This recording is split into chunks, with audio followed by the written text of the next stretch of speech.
пейіліміз қандай болса, жашообуз ошондой болот. Карасаңыздар, Жусуп Абдурахманов деген атабыз чыккан.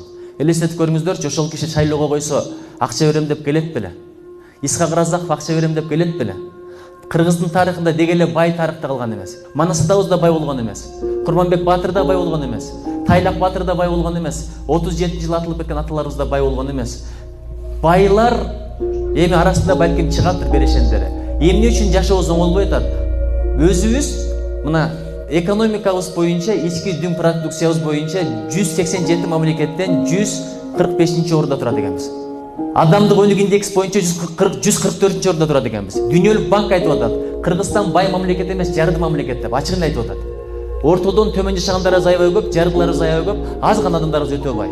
Алардын арасындагы Стив Джобс окшоп, же болбосо жанагы Цукерберг окшоп, акыл менен байгандар жок калса, кантип байып атат, ойлонуп көрбөйлүбү? Анан ортодон төмөн жашаган мамлекет парламентке жалаң байларын шайлап атат. Ач кадырын ток билбейт дейт, ошон үчүн кыйналып атабыз. Аларга эмне? Байлар баласы ооруп калса, Германияга барып операция кылдыра берет. Эс алганда Анталияда эс алат, жок дегенде, болбосо Филадельфияга кетет, же болбосо Флоридага, же болбосо Окинавага барып эс ала берет. Балдарын окутусу келсе 5 000, 10 000 долларлык мектептер бар, ошол жакта окута берет. Мектеп проблемасы өзүбүздө калып атат, оорукана проблемасы өзүбүздө калып атат. Мына пандемияда көрдүк го, оорукана деген отель бар экен, ичине кирсең таш балекет жок экен. Ошолордун баардыгы убада болуп берилип атат, дагы деле келип атат. Биз ушунчалык унутчак эле экенбиз. Кече пандемияда кандай кыйналдык эле, азыр унутуп калдык, байкасаңыздар. Балык бизде эле болот экен, 3 секундка эстейт экен. Ошон үчүн кайра ыргытсаң, кайра кайрмакка түшө берет экен.